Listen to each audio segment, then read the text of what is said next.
Leilani, you were right when so many of these ghastly experts, these so-called public health officials, these scientists, these government ministers around the West were completely wrong. Where do you think we stand at the moment? You know, I actually do wish I was wrong and that they were right. And it's horrible to see what's happened. So what you do notice is none of these people are apologizing for the mandates. None of them have said anything except the facts, which is now there's vaccine injured people. They haven't said anything about what they previously said, haven't apologized, haven't said they were wrong. They just acknowledge there's vaccine injured people now.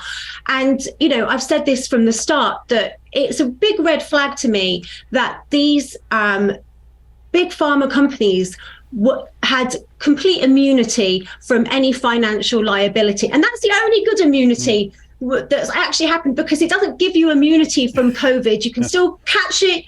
You can still pass it on. It does nothing for the people. They shouldn't even be called vaccines. And I know since the 1980s, Big Pharma hasn't actually had to pay out anything for vaccine damaged people or vaccine bereaved people.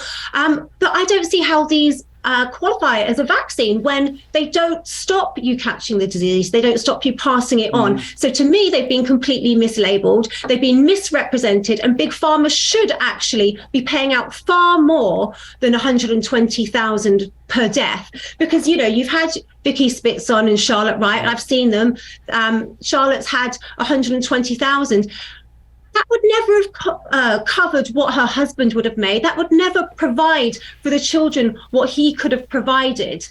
It's an absolute disgrace. It's not enough, and it's completely wrong that Big Pharma aren't paying the money out. Yeah, it's absolutely disgusting when you see these little overheard bits of big pharmaceutical executives boasting about their profits from this, even if you set aside the vaccine injured, from a product that is absolutely useless and doesn't do what it said it would do. So the more people, the people who take it ostentatiously, like Joe Biden and Justin Trudeau, get a dose of the COVID every 3.5 weeks. It's completely ridiculous.